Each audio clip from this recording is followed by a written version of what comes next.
بسم الله الرحمن الرحيم فبما نقضهم ميثاقهم وكفرهم بآيات الله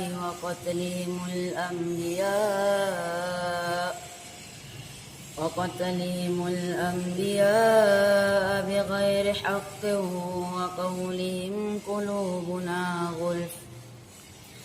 بل طبع الله عليها بكفرهم فلا يؤمنون إلا قليلا وبكفرهم وقولهم على مريم بهتانا عظيما وقولهم إنا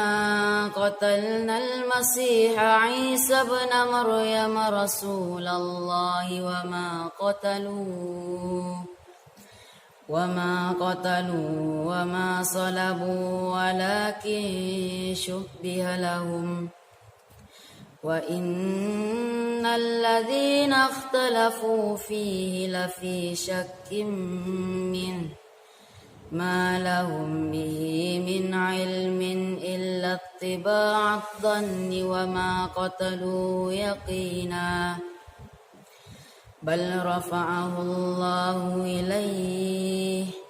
وكان الله عزيزا حكيما وإن من أهل الكتاب إلا ليؤمنن به قبل موته ويوم القيامة يكون عليهم شهيدا فبظلم من الذين هادوا حرمنا عليهم طيبات أحلت لهم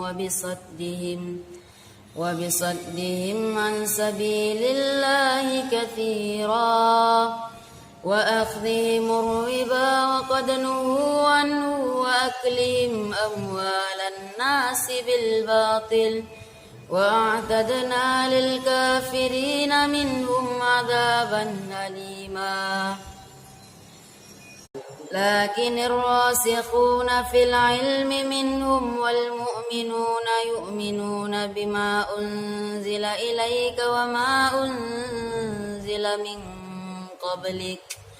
والمقيمين الصلاة والمؤتون الزكاة والمؤمنون بالله واليوم الآخر أولئك سنؤتيهم أجرا عظيما صدق الله العظيم.